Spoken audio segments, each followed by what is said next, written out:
Welcome to CAD and Sorcery, fellow designers. In this video, I'll show you my favorite feature in SOLIDWORKS 2026, the ability to create SOLIDWORKS Visualize renders directly from SOLIDWORKS without leaving your CAD window. The workflow is simple and intuitive, especially if you've used PhotoView 360 in previous releases.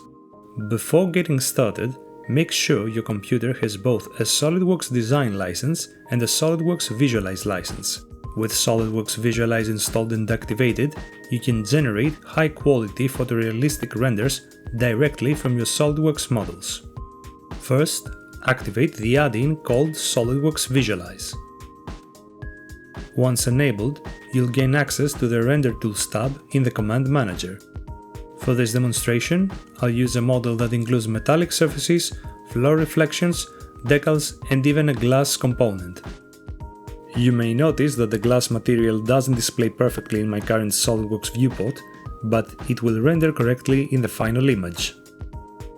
Click the Render command to open the SOLIDWORKS Visualize Render Property Manager. The Output Image Settings section allows you to specify the file name and save location for your render. In the Media section, you can choose the output format. For this example, I'll use PNG. You can also enable Include Alpha if you'd like a transparent background. The Size section provides several preset resolutions, including the option to use the current SOLIDWORKS viewport or define a custom size. The Landscape and Portrait options control the orientation of the render camera. Once the size and orientation are selected, you can freely position the model in the viewport to achieve the desired composition. The Quality section controls the final image quality by defining the number of ray tracing passes used during rendering. Higher pass counts generally produce cleaner images with reduced noise, but they also increase rendering time. For this example, I'll select High Quality. When everything's ready, click the green checkmark.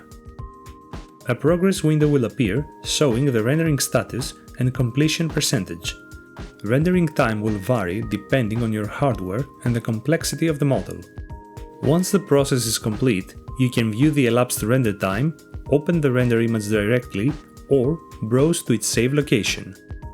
This streamlined workflow reduces context switching, saves time, and makes rendering much more accessible during the design process. If you enjoyed this video, hit the like button and subscribe to the channel for more SOLIDWORKS magic. Thanks for watching, and I'll see you in the next video.